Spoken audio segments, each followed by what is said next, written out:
Sam, how you doing? You okay? Thanks for joining us. Thank you. Thank you for having me. Where are you now at the moment? Are you near the club? Are you near Wigan, or is that where you live? Bolton, yeah, in Bolton. That's where I live with my family. Not far from the training ground. Nice location near Manchester as well. So we're happy. It's a good location for us. Nice. Is that far from where you live? Is it far from the training ground or the club itself? Nah, not far at all, to be fair. About 20 minutes away. So really good location. Not much traffic to commute to. So really good. Have you found it so far? With obviously with COVID-19, how's training? Well, we've been here for about 2 months now. Over 2 months since we've been playing. Initially, I was training really, really hard. But then it was a case of you might be playing for another 8 weeks, so you have to slow the training down a little bit. So I did that, and then obviously Ramadan now fasting.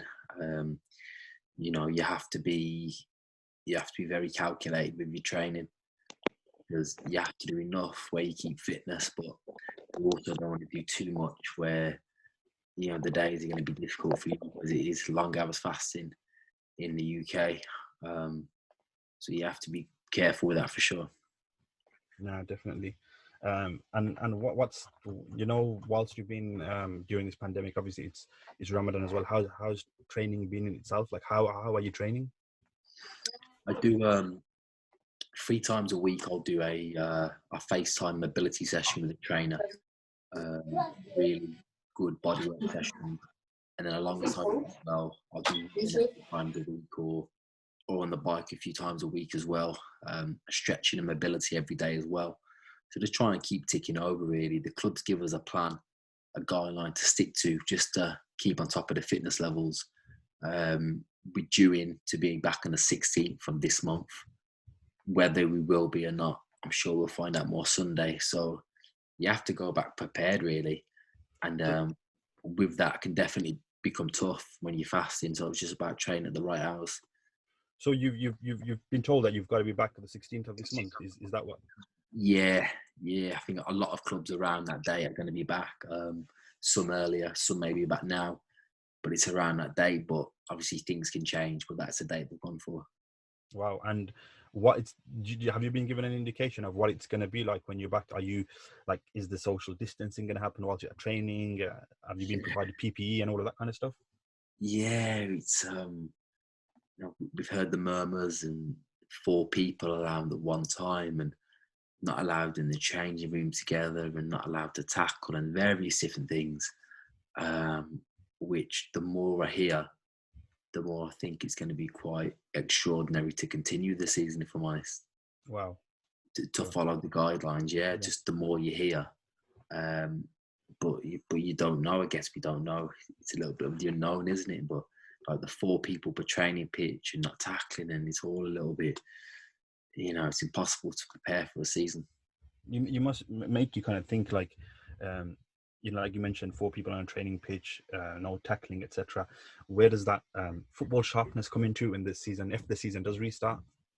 It's impossible. It's impossible to do so. I think that's the thing. I think that's why a lot of people are just saying, just sort of cancel it to where it's either null and void, which obviously nobody wants, or it's basically per points per game. So wherever you're on now, for the rest of the game, you average per points per game, and that way you are where you are, which sort of makes sense if you like, because we've played over 75% of the season. But it's going to be tough regardless, whatever they do.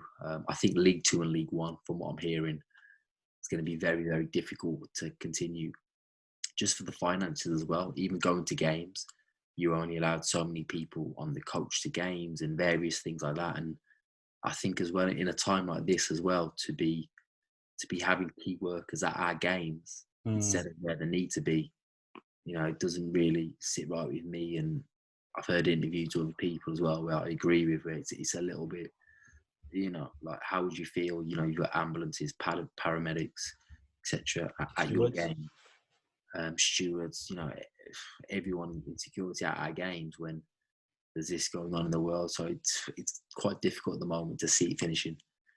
Yeah, I was thinking like, it might sound silly, but normally there's loads of things that happen on a match day that you take for granted now. Like for example, ball boys even. What happens when there's an empty stadium, ball's kicked out, Rosie, who goes and gets that ball?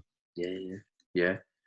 exactly. And then the testing as well. Testing has to be for those guys, for security, for camera people, for the nurses, for everyone. So it's just really strange. Now, obviously, everyone is well. Naturally, you'd expect everyone, and they are. The media are putting a lot of emphasis on the Premier League, Premier League, Premier League, and everyone's talking about the Premier League.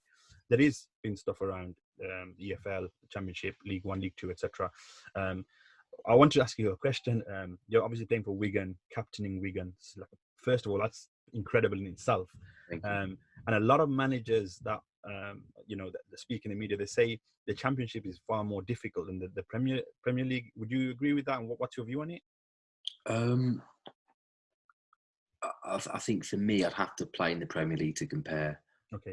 But speaking with sort of teammates who have played in the Premier League, I guess it's probably in terms of physicality, it's probably more demanding. I think in the Premiership, it's a lot more tactical and it's slower up until the final third, where then it's just boom, boom, boom, Yeah. where the pace really at a frightening pace. So I think many people have described it sort of, you could be playing against a top team. You could be thinking, "Oh, we're doing okay here." But in a matter of minutes, you're 2-0 down. Game done, without sort of feeling that hustle and bustle and that pressure, because the top teams just have so much quality. It's like Liverpool, for example. I try and watch all their games, and you see how Making me smile, sometimes yeah. You're making me smile, man. Carry on. Sorry, carry on. sometimes they're not at the best, but then the front three just need one chance, and, the score. So it's that quality. I think the Premiership is just such amount of quality. But then on the other hand, you look at a team like Sheffield United, for example. Man. Last season have done amazing, and all their best players have been their guys from the Championship, their guys from League One. So it shows with the right environment it can happen. But it is definitely a physically demanding league. I think that's down to Chris Wilder as well. Like, obviously, he's brought them up from the Championship and he's done an amazing job. And if it wasn't, Yeah, I don't know, we don't know what's going to happen in the Premier League, but if it does continue, then he's got to be up there for like Manager of the Year and stuff of what he's done at Sheffield United. yeah, definitely. Coronavirus, everyone's talking about it. We're all locked up at home. I mean, this is one of the reasons why we kind of come up with this idea of trying to engage with young adults in inner city Birmingham, etc. What's been key challenges for you with coronavirus? Not just professionally from a footballing perspective, but just generally as a human being.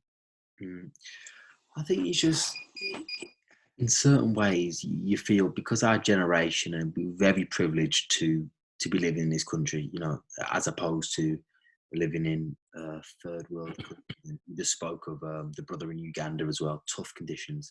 So first and foremost, we're very lucky to have the upbringing we do have. But to a certain degree, it's sort of like your freedom's been taken away from you a little bit, hasn't it? Yeah. So you'd have your schedule, you'd have your plan, you'd have your life. All of us do different things. But then all of a sudden, it's now a case of, right, you've got to stay in your house. You can't sort of meet friends, you can't do training, you can't whatever. So from a personal view, things have slowed down. And I think for my daughter as well, my missus and daughter usually, they'd go out every day and they go to the classes and go whatever. So I feel sad for her more than anything, because it's like she's only 2.5, but she's had her own little world sort of taken apart. She's asking about classes and when she's going to see her grandparents and things like this. But I guess the challenging thing is, you have sort of the same thing every day, don't you? Yeah, the same thing every day. So what we've done in my house is try and just have a little bit of a plan, not so it's too rigid, but just so we can sort of have that element of fun, the element of a little bit of learning, and try and enjoy the days as well. Because if you don't have a plan, then the days can seem very, very long. But it's a challenging experience for all of us, to be honest, because like I said, it's that lockdown, isn't it? It's away from loved ones, it's away from friends, it's away from doing things you love to do or enjoy to do, and especially people suffering from mental health problems, things they would do, their sort of escapism from the real world or whatever, don't have it anymore. So now they're locked inside an environment every day which might not be conducive to them as well. So it's definitely tough, and I definitely feel for people out there as well. I mean, like you just mentioned, there's obviously naturally don't have the figures in front of me.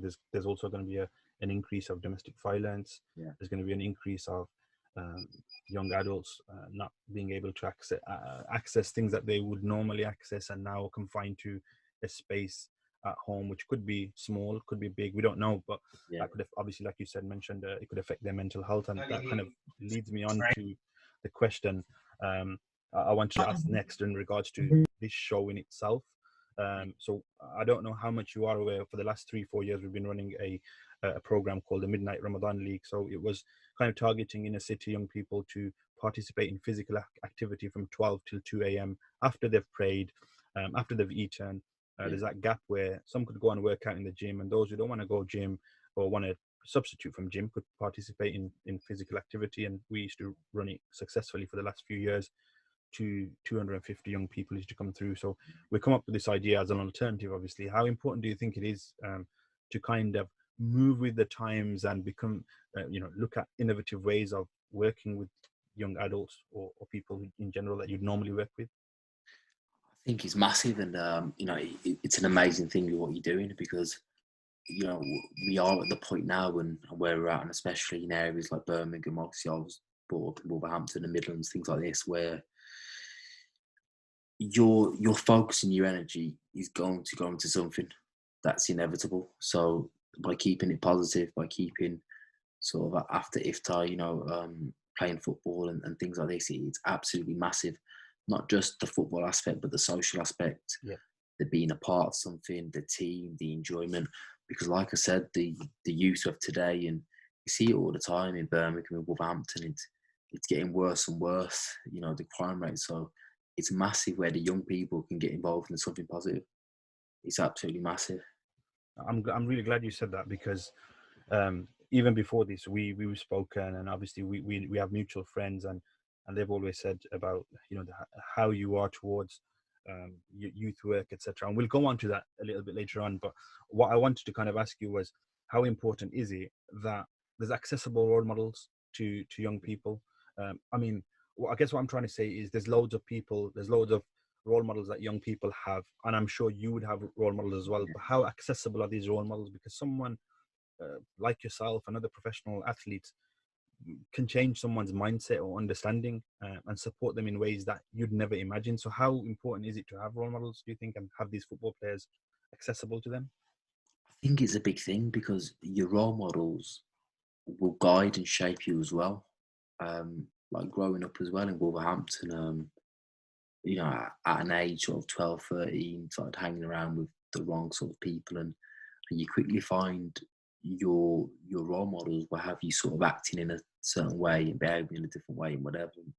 And luckily enough for me, then I've always had my dad, who's been a really positive role model, and who's done a lot of good things in his life, and he's always sort of held himself to a high standard, worked very hard. So that's always been ingrained in me as well. And there's a gym in Wolverhampton called Firewalker. I don't know if you heard of it.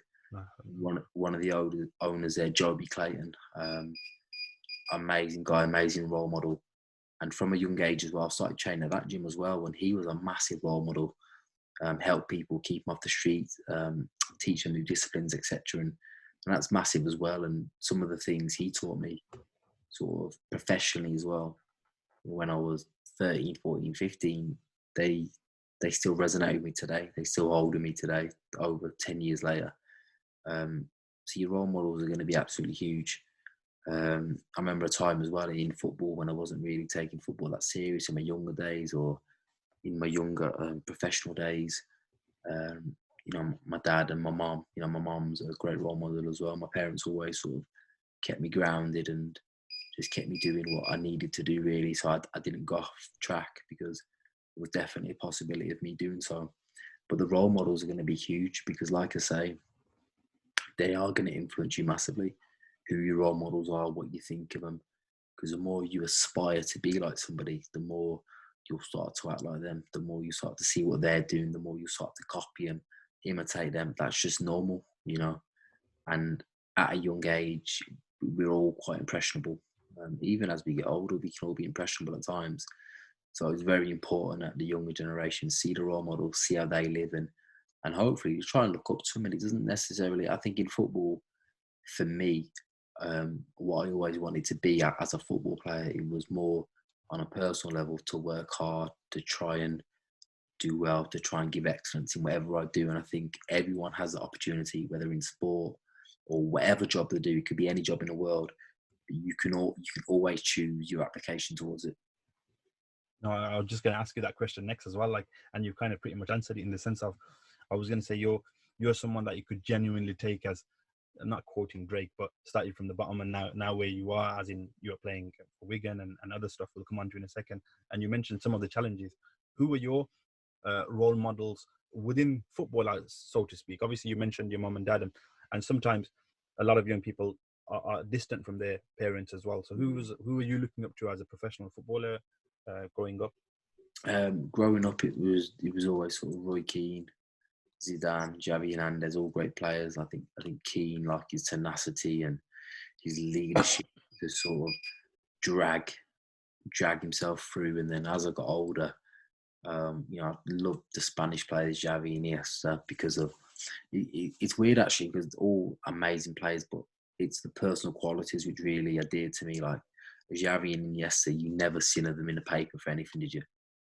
You know, model professionals, calm, relaxed, amazing guys. And then one person as well who obviously play with Mohamed Salah. He's obviously a similar age to me. I met him a few years ago, and just the way he conducts himself, incredible human being. Um, Another player as well, Ahmed Fatty. He was in Sheffield United about 15 years ago, maybe for a season. Captain, very righteous man, amazing man. And it's these people you meet who, you get that feeling of, wow, these guys, they're living their lives right. And it's quite inspirational as well. And something definitely I inspired to be like. Like you just mentioned, and having spoken to you over the last week and a half, 2 weeks, um, you seem really grounded and humble, which is honestly, and I keep saying this, and I might sound like a broken record, but every player, I mean, thankfully, like previously, I've come across players and I've spoken to players. The majority are really humble and grounded. Where does that come from? That passion, that groundedness, that humbleness. I just think the majority of the players they have different journeys, but they have sort of similar journeys as well, where you start off the young, have ups and downs in their careers, but they have to just keep working hard, and you sort of get to where you get to. If you're lucky enough to have a career in a game, then you've been truly blessed. But I just think it has, I think maybe the media portray football in a different light, but I think the majority of footballers, first and foremost, they're people. That's the most important thing. The football is just a bonus. And I think where footballers struggle when they retire with depression and various things is they never sort of figure out who they are. So they're only this football player. So when they can't play anymore, the identity's gone. Who are you? What do you value? What do you represent? Because you're no longer this football player. So I think that's very important as well. And I think a lot of Muslim players who I've met as well will all have that sort of grounding, because football's not the number one, in many respects. Playing football, they're blessed, but if football finished tomorrow, they'd be okay. As opposed to if players are saying, no, football, that's it. If I retire tomorrow, I'm finished and whatever, that's when sort of addictions rise and everything as well. So, yeah, majority of, majority, all of the Muslim players I've met, with the pleasure of meeting, all just very grounded, see it for what it is. And I think that's massive in your career and when you retire as well. For those of us that don't know, what support is there? Like, because you touched on a really, really important point there that I wasn't going to really ask you about, but I think it's so important. What support is there for like professional football players around mental health, like players that are coming to the end of their career? Not forget the end, even at the beginning of how they're going to shape their career, what's next. Is there support for professional players? Because the reason I asked that, is because, go on. You answer that first, and then I'll tell you. There's a PFA, and they have their helplines.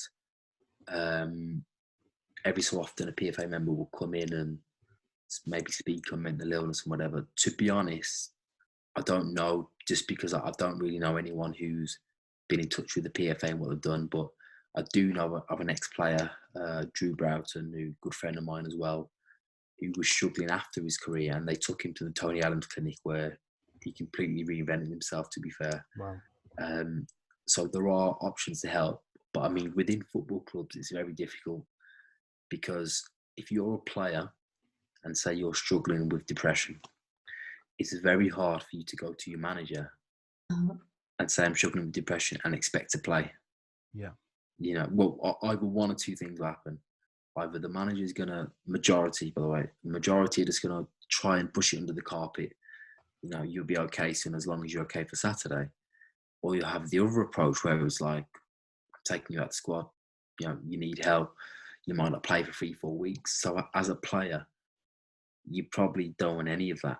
Mm. And I can't speak for managers, of course, but that's just a guess of how managers would approach it. Then you got some managers who, you know, may help you every step of the way and do things like that. So it all depends on the management, but certainly these things in a football environment, it would be the last resort speaking to staff members because of how it's perceived and because of football sort of considered this, you know, any sort of any vulnerability seen as a weakness, and obviously you want to play and things like that, which it shouldn't be, but it's just the way the sport is, I guess. That is so interesting, Sam, that you mentioned, because obviously in the professional game you have the options of the PFA and other organizations and bodies and contacts. Those aspiring young footballers who want to make it professionally will have knockbacks, and I'm sure you have, as we spoke to Issa Suleiman last week. First of all, can you tell us some of those challenges? And specifically, what I'm trying to get at is obviously at a young age you're at Wolves, and then, if I'm correct, if I'm not mistaken, you were let go by Wolves. Yeah, that must have been a challenge. That must have been not just a physical. That must have been a mental challenge as well. Yeah, that was a big challenge. That was a funny one though, because that was a period in my life where I'd put football on a back burner. I wasn't taking it serious. Can I ask why? Like, you don't have to answer it. I just want to ask why, No. because there's people on here. So, like, I know personally who have tried to get into the game and they haven't committed 100%. Yeah, why was it on a back burner for you? For what reasons, if you don't mind? because as a kid, I was always super enthusiastic.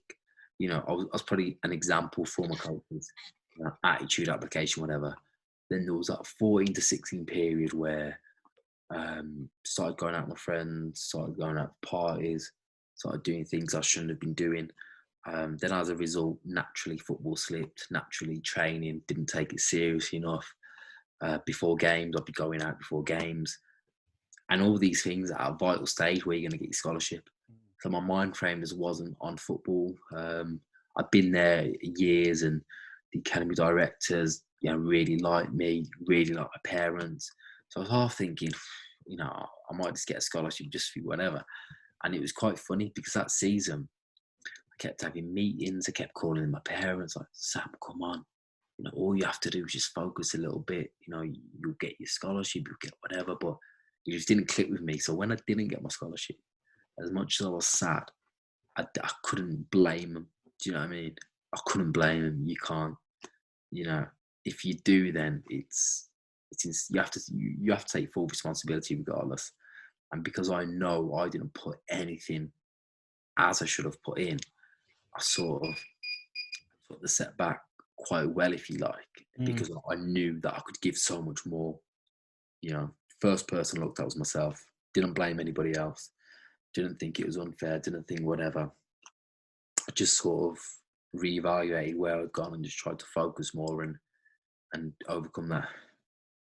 That's truly inspiring, man, because forgive me when I say this, but like, to have that kind of mindset and mentality at such a young age is amazing. Not I think everyone has that kind of mindset, but as in even now, but we're easily swayed away from. I mean, I know young people who are young adults now who have had opportunities and they've kind of blamed the system. And I always encourage saying, look at yourself first. Let's see what you can improve on before you can blame others. Or what can you fix? So it's so inspiring that, you know, for someone between 14 to 16 and you've had that mentality. I think that message is so important to young adults, aspiring footballers. Yeah, it's important, you know.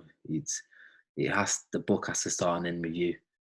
You know, especially when you know, and especially if you want a career in the professional game, it's going to be very tough. And the one thing you have to be is honest with yourself, because a lot of people will lie to you. Mm. Again, I was lucky enough that growing up, there were some parents who thought their kids were just amazing and didn't see no wrong with the kids, Mm. and you see mothers, no, no, not my son, not my son. My parents were the opposite. You know, anything what would happen, yeah, yeah, yeah, that was Sammy, that was Sammy.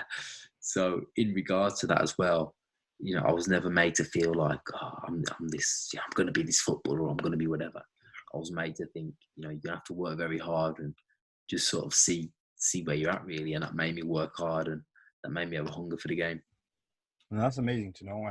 And just touching on that, obviously that links into some of the work that we do at Swartley Stallions, some of the work that Aaron and Callum do at Foundation for the Future, is who kind of introduced me to yourself. And I Yeah, think I was going to ask you, what do you think, how the importance of having these organizations that mentor young people, provide them different opportunities? it's everything. It's absolutely everything, because these things are going to be what shapes you. Especially when you get to a certain age, like we discussed earlier, like you're gonna be going in a direction, definitely, whatever you do, whether that's a wrong direction, whether that's with you guys in different foundations, or whether that's on the streets, or whether that's even even now, you know, become extremely introverted on social media things Mm. and the game, you're gonna go somewhere regardless. So having these foundations where young people can connect when they can do well, it's going to be vital, and it's so important for them to have role models, to go in the right direction, to believe they can achieve something. Because, you know, in this life now, especially as well, especially in countries like this, there's so much opportunities. And even with the corona, after the corona, in my opinion, there'll be even more opportunities. It's just Mm. the way it works. um, and people, you know, especially young children, they need to feel that they can achieve something in this life, and they can, if they commit themselves and they have a goal and focus. You know, you can achieve anything. I think a lot of people have proven that whatever profession you're in, like, sky's the limit. You can do anything. No, I agree with that. Ramadan, Ramadan Mubarak. It's Ramadan right now, and you're fasting and playing. What does it mean? What does Ramadan mean to Sam Morsy personally? You don't have to answer again. Yeah, It could be a personal thing. no, Ramadan's a very, very blessed month. Uh, it's a month of self-reflection. It's a month to try and improve, try and get better, try and get closer to the creator. It's a vital month of the year. It's obviously different this year, being in lockdown, very different. But in many ways, it gives you more of an opportunity to reflect, just in terms of your life, really, and where you want to go, and good habits you've established, and bad habits you've also established as well, which is just important. So it's just that self inventory as well. I've seen where you're at. I've trying to be better. I'm trying to give what you can give, in terms of charity as well, and help people within this month. It goes so fast as well. We got just over 2 weeks left as well. It's crazy. It's crazy. I was just speaking to Saeed earlier, and we were saying who have we got on next week, etc. And we're working through that. And I said, you do know, like next week's the last week of this Yeah, program. Hopefully, inshallah, definitely. we want to continue it. If we're still in lockdown, I think there's some benefit to it, and we'll see if we Definitely. can continue it. We'll need support from you guys. You guys are Yeah, the professionals. Help us, plug us with yeah, players to come on, inshallah. Um, but regarding Ramadan, previously, playing for Wigan, two questions there. One, what's do you think you've created some awareness with the players or the players that play for Wigan who may not know about Ramadan, the club itself, the social media team? Do you think that's been beneficial, you being at the club explaining, or have they asked you, or is it just common knowledge now? yeah. I guess it's common knowledge, but it's there's really good guys in the dressing room and the media team as well who ask me things. That's really good. I think the Ramadan in 2018, that was a World Cup where we was in various different countries. That was an amazing Ramadan as well. You know, being around all the players, um, that was amazing. Training for the World Cup, that was, that's what it's all about as well, isn't it? We're going to come on to that in a second. Yeah. I'm building this up nicely, Sam. You're used to all of this. I'm not, so I'm gonna give me a few seconds about the World Cup. Yeah. No, Sorry. that family environment, that was a good Ramadan. But yeah, the guys at Wigan, they're great with it. You know, the players as well. They ask questions, very respectful as well. I'm lucky enough in that sense. At club level, have you actually played during Ramadan, or has it usually fell off pre-season? Yeah, it usually fell in the off season. To be fair, so I've never had to play. This would have been the first season. I think the last game would have been last Sunday or something. So I think it would have been the last 3 or 4 games this Ramadan. So it was crazy, but yeah, the Ramadan I did play in was the qualifiers for the World Cup. Nice. How did you find it? It's tough, extremely challenging. The training as well, because when we was preparing for the World Cup in Belgium, in Italy, we played Belgium. Double sessions a day. Wow. Man, yeah. Serious running sessions as well. The boss, Hector Cooper, he wanted the players to be prepared. Serious running sessions, so it was eye opening, man. It was eye opening. Fair play. Like, we've got after this interview, we have an hour of online workouts, and it's kind of to tackle and support well-being and physical health, etc. How important is it to keep fit and healthy especially during Ramadan and this COVID-19? It's massive. Your physical well-being, and the more we learn now, it's your physical is going to affect your mental and your spiritual as well, the way you worship as well. So it's all interluded as well. So it's really important just to try and keep active, wherever that may be, whether that's home workout, walk, a run, a bike, whatever that may be.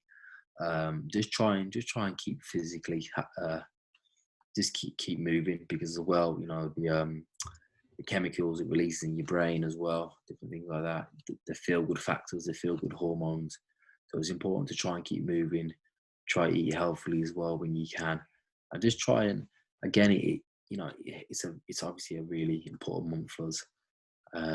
So we want to try and be in our best condition to do everything we need to do, and within that definitely becomes sort of your eating and your training as well, because you want to be fit to perform the prayers, as mad as it sounds, so it's very important. Touching on, we just mentioned physical health. Going to slightly take it back to mental health again a little bit. I know this is not a physical health, mental health debate or anything like that, but 2017 African Cup of Nations, you were supposed to make your debut. You're meant to compete in the competition. It's become so famous now, so momentous. What happened exactly? Why couldn't you make your debut, and how did it affect you not making your debut for Egypt at a major tournament? Yeah, it was because in Egypt you have to have the dual citizenship, and it's a huge process with the army, and back and forth to the Egyptian embassy, and just in the end we just couldn't do it in time. Were you upset? Were you like genuinely upset? I know, yeah, a silly question. Yeah, I would say, yeah, because it was something I was preparing for. I was excited, couldn't wait, and it was something I was frustrated with as well, because I just thought, surely they can do it. Yeah. But it just took so long, and then with the army, and there's just so many different factors involved in it. It was just crazy, but we was confident we was going to do it. So when it didn't happen, really, really disappointing, to be honest. But you know what? Like Allah says in the Quran, Allah likes those who are patient. Yeah. A year later, not many men can say they played at a World Cup. Yeah. Not many men can say they played at a World Cup. You got selected for the World Cup. What did you even like? How do you even describe that in a conversation? Not only getting selected, but then playing at the World Cup. Yeah, it was a funny one actually though. So the manager Hector Cooper, he liked me. So I'd been in all the camps, but the last few camps before the World Cup, I'd go, but I wouldn't play no minutes. And so he'd always play his 11 in the first game. Then in the second game, there'd be like, he'd try a couple of players, right? 3 or 4 players. Still a strong side, but try players. And in the last few camps, didn't touch the grass, no minutes. So I'm thinking, could be in trouble here. So we had a camp in March, and again we had 2 games. One was against Portugal. Again, he played his strongest team, I understand that. And the other one against Greece, where he made a lot of changes, but I thought, I've got to be playing this. Didn't play in that either. But the guys who were on the fringes who played didn't really play that well. It was quite a bad game. So then I'm thinking, I might not get caught up in the summer here, because the summer camp as well, it was a 30-man squad cut to a 23-man squad. Wow. So I'm thinking in my head, I haven't played in the last 3 camps. He's tried all these new players, and then he's called me up for the 30. And I'm thinking, right, I've got to play now to see if I can play.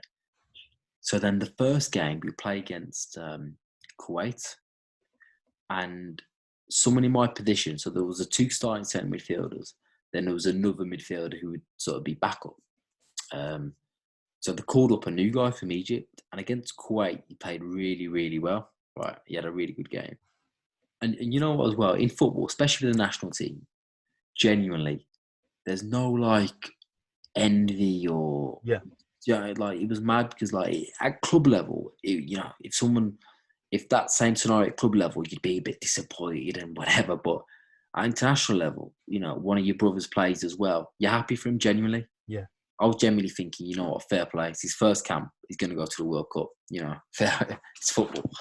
So I remember speaking to one of my good friends there, and he was like, "Yeah, listen, man. From what I'm hearing, like that's it. You're going to play against Colombia, but obviously tough game. But like, yeah, he probably doesn't think I was going to go."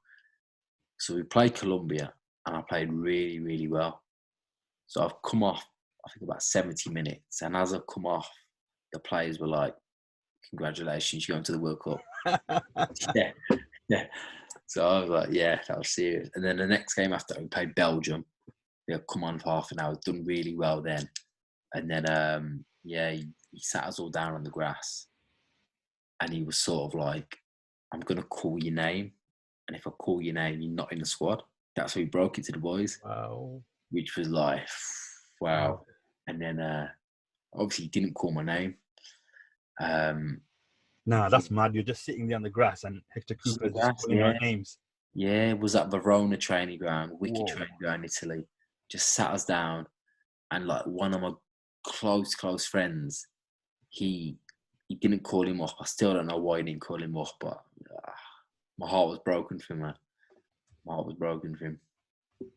So you're being called up, like, you must be buzzing. What do you do? You call dad first, or is your dad over with you in the camp, family over with you, or what's going on? Yeah, it's called all my parents, my missus, family, friends. They come out in Belgium. They come out in Italy to see me. There wasn't out at the time. Just called them, say, "Yeah, I'm going." Obviously, like everyone's buzzing, can't believe it. And it was an amazing day. And again, like, there seems to be an array of Egyptian talent coming out and playing the game. We've got players in the Premier League for Aston Villa. You're playing in the Championship, etc. How long do you think it'd take before we see, first of all, an African team winning the World Cup, or Egypt winning the African Cup of Nations? Obviously, last year's one was at Egypt, wasn't it?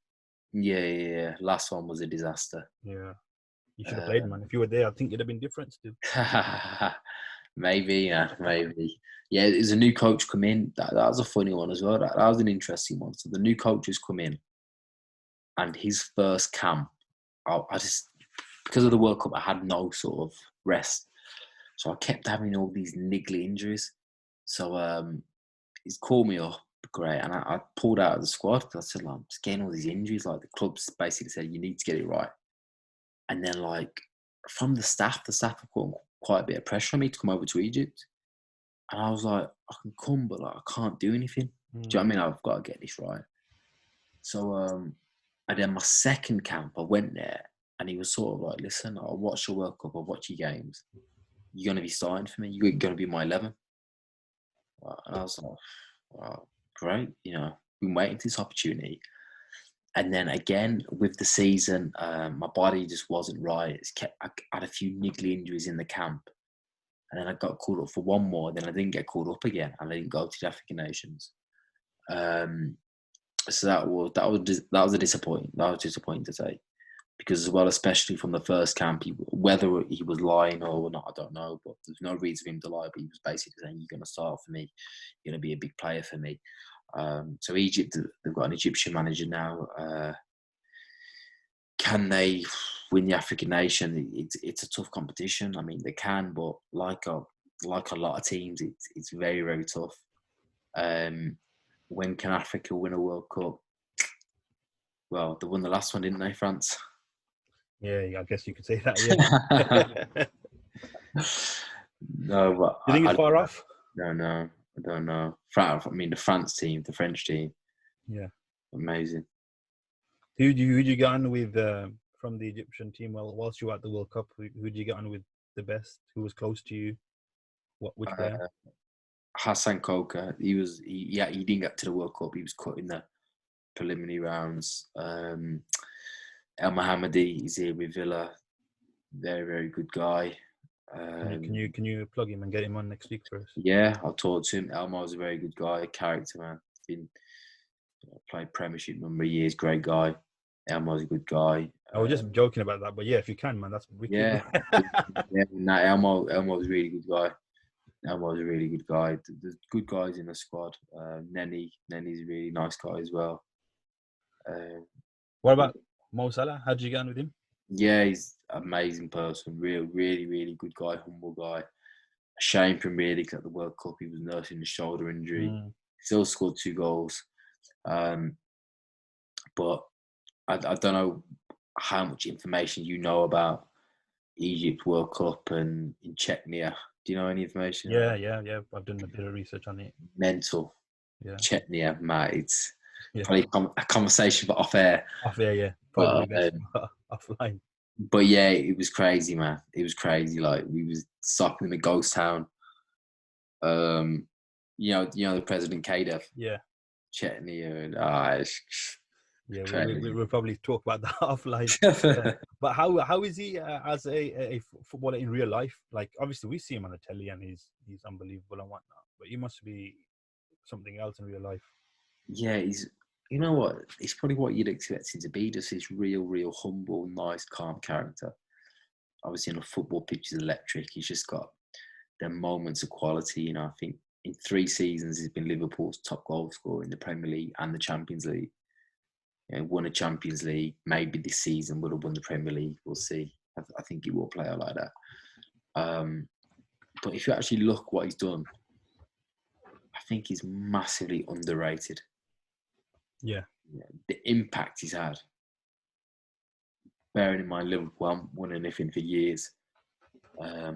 Obviously they won the Champions League. How long ago was that when they won it? Yeah, 2005 last time they won it, and then last year. Yeah. So he's come in and he's had a huge impact. Not getting the credit he deserves. I don't know why. Because to be top goal scorer, Golden Boot 3 years in a row. Yeah. It's mental. But yeah, amazing guy, humble guy, and good guy to be around as well. So between him and Sadio Mane, who are you picking? I think I'd go with him, you know. But I think very close. Bias coming in. Very close, yeah, because Mane is unbelievable as well. But I just think I'd put it down to, you know, that big moment in a big game. Yeah. I think you'd want the chance to fall to Salah. I've got so many other questions, but I'm not going to ask you that many because obviously I know the chat box is getting full and people want to ask you questions as well. What's your 5-a-side team playing against mine? Who are you picking? 5-a-side? Yeah. What, world 5-a-side?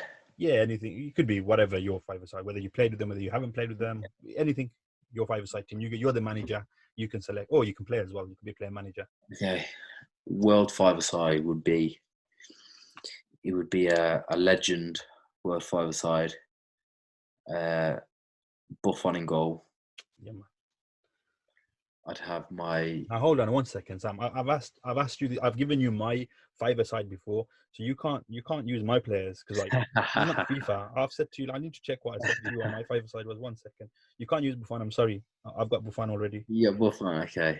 I'll go Manuel Neuer, which he's still playing.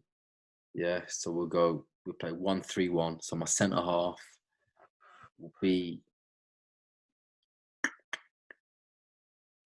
Let me just quickly remind you of mine. So then that way it makes it easier for you.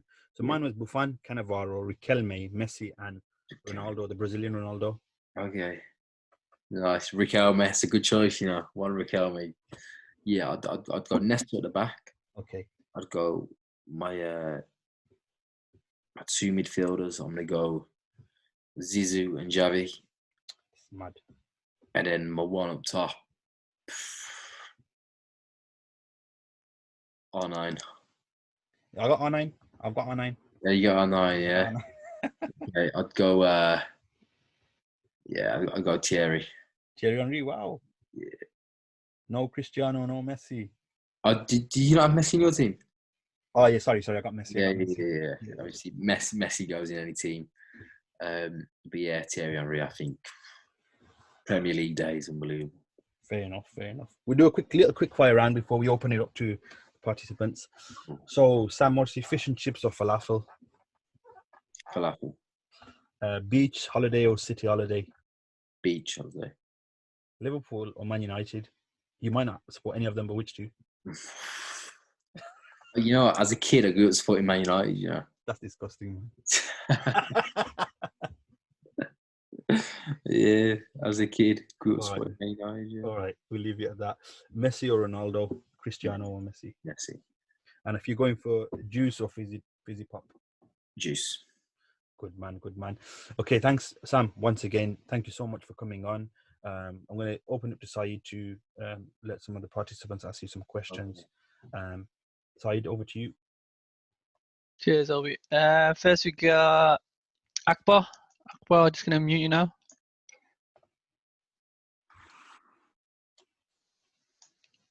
Assalamu alaikum, guys. Alaikum assalam. You okay, Sam? How's Ramadan going? Yeah, good brother. Good. Enjoying it. Amazing month. Enjoying it. How about you? Yeah, alhamdulillah. Thanks for asking. My question for you is, when you came on for Egypt in the World Cup, and obviously because it's such a big stage, like such a big competition, and you played against some big names, and obviously alongside Mohamed Salah as well. Did you feel any pressure? And if so, if you did, like how would you cope with it, and how would you build your confidence up? Do you know what? The few days before, I had food poisoning. So the day of the game, I was really, really unwell, right?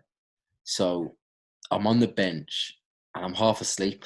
No joke, I'm half asleep. I've had all the caffeine in the world, and I'm just on the bench, just conked out. So when the midfielder went down, usually the manager, he'd bring off a midfielder, put our attacking midfielder into centre midfielder, and put someone off the bench in attacking midfield. So the midfielders went down, and I'm still thinking, no, I'm not coming on. So I'm just chilling. And then the assistant turns around and screams, Sam, come on, you coming on? So I've jumped up and I've literally gone 5 yards to run. And I said, no, you're coming on now. So there was no opportunity to get nervous or to feel anything because, it was crazy. It was just all of a sudden you're on the bench, you're on the pitch, and you're just trying to think about the game. I'm trying to stay awake. I'm trying to focus on the game. So yeah, there just wasn't an opportunity. But usually in scenarios, it's just sort of doing the fundamentals well, doing the basics well, and most importantly is trusting yourself. That's all you can do, is trust yourself. Yeah. Thanks, Akbar. Next we got Hamza. Hamza, go ahead. Assalamu alaikum, bro. How you doing? You all right? Like my slam, brother. Good, thank you. You? Good, man. Good. Just wanted to ask you a question. What's the best footballer you played against and why? Best footballer I played against would be Kevin De Bruyne. Okay. Just on a different level, man. Like, you look at him, he's 6'2", he's quick, strong, both feet. He can do anything on the pitch. Passing range, unbelievable. When we played Belgium, some of the crosses he put in, just surreal. Surreal. Something I've never seen before. So effortless as well. In my opinion, the best midfielder in the world at the moment. Yeah, I can imagine. One more thing, do me a favor. Tell Mo Salah to leave Liverpool, man. Don't know what he's doing there. Where do you want him to go? United. Yeah, man, I'll tell him. Nah, don't tell him that. Okay, thank you, Hamza. Moving on, we got Kasim. Kasim, far away, buddy. Assalamu alaikum, brother. You okay? Slambo. Yeah, good, thank you. Good. I just got two very, very quick questions. First one, if you had the choice between playing for England or Egypt, which country would you pick? And secondly, is there any piece of advice that you got from, say, Mo Salah, one of the senior players, that sometimes you speak to people and it's that one piece of advice that you kind of take with you throughout your career? Did you get that from, say, from Mo Salah or any of the senior players that you could say, you know what, that's one thing that I will keep with me throughout my career that will help me? Yeah. Speak from that as well. First question, probably Egypt, to be fair. A lot of the families in Egypt, with Egypt. Second one, piece of advice, an old coach, Ian Ashby, I'm talking probably 15 years ago, tells me, listen, football, as in life, you get out what you put in. It's as simple as that. You know, what you're prepared to put in, what you're prepared to sacrifice is what you're going to get out. You know, there's no magic formula. There's no magic solution. Nothing like that. It's what you're prepared to do. The advice of Salah, it's quite interesting actually. Every camp I'd see Salah, he'd come in better shape physically. So like he's in amazing condition, yeah. But every single camp, he'd come back better, and I'd be like, what are you doing? And he said, yeah, he's at his gym in Liverpool 2 hours a day, then the gym in his house 2 hours a day. Like, he's working ridiculously hard. So I think sometimes we may look at the top players and maybe just think, oh no, yeah, genetics, or I don't know, they're just top players. But these guys at the top of the game, they are working hard, man. They are working hard. So it's just that work rate, really, to actually know, you know, even when you probably think you're working hard, you can work harder. Wicked. I appreciate that, bro. Thank you very much. Thank you, Kasim. Next, we've got Callum from Foundation Future. He has sent a question in. He's working with a lot of secondary schools, and he's asked, what advice would you pass on to young people who are striving to be football players but never been in an academy? The biggest advice as well is just really just trying to, if you want to be a footballer, you have to sort of consume yourself with it, in terms of practice, in terms of, I think on Instagram as well, there's lots of negatives of social media, but there's lots of positives as well. And the positives are, there's so many different pages and things you can be doing, the practice you can be doing just with, you know, a wall, a football, some cones. There's so much things you can be doing. So it's just about disciplining yourself enough and just putting in that groundwork, really. Like I said, if you want to get ahead, if you want to get into an academy, if you're not in an academy, it's just practice. And now more than ever, you know, there's a video tutorial for absolutely everything on YouTube or on Instagram. There's everything there. So for me, if I was a kid and not at academy, I'd be scouring sort of, you know, my favourite player, what does he do? Well, how does he train? And just try and get all that information together and just keep practicing. Like I said, practice. Excellent. Our Facebook is just loaded with questions and comments. One that I kind of picked up from Lum Joe, I think. Sorry if I never pronounced your name correctly. He's asked, what's next for Sam Morsy once you've retired? I know he's still young, but he's asked, do you have any plans after your football career, or have you thought about it? Yeah. Definitely I want to open academies. Definitely there's one sort of particular academy I want to do for autistic children. I want to build a football academy. That's something I've wanted to do for a number of years. The other as well, I've always wanted to open my own sort of health cafe, food and drinks, just real natural, proper health food. That's been another inspiration of mine, just so people can eat healthily, affordably, but eat proper healthily, in my opinion, which some sort of shops deceive you. And then I want to go into coaching and management at some point as well. So there's definitely a few things I want to do, but the coaching and management definitely be at the forefront of that. Cool, excellent. One question from myself. We had Momo Sissoko on last week. He used to be a striker before, and then I think one of the managers played under, asked him to play in midfield, and he did really well. So I was wondering, have you always been a midfielder, or did you used to play in a different position and one of your managers has asked you to play in midfield? Yeah, pretty much. I've always been central midfielder. At one point, I played right back for a little bit, but didn't really like it. But pretty much You know all my someone, we know someone who played at right back. Aaron Ford didn't. He didn't enjoy it either. you know, it's funny, Aaron Ford. Yeah, when he was coming in at times, I'd play right back so he could play centre mid. Yeah. So really, he's done me wrong there. No, but you know, Aaron will tell you as well. If you're a midfielder, you don't want to play right back. You don't want to play right back. You know, To be fair, he did ask if you remembered when he was at Port Vale and he was at Walsall. He said you actually done him with an elbow. So accidental, man. Accidental, of course. But yeah, pretty much always midfield. Always midfield. Okay, cheers. Sam, thank you very much for coming on once again. It's been an absolute privilege and honor to have you. I absolutely love the work that you do. Please continue to do that and support us when you can, and support all the organizations that you do. Have you got anything else to add at the end? No, it's really enjoyed coming on. Amazing what you're doing. Just keep that going, man. Keep trying to inspire the youths because they're our future.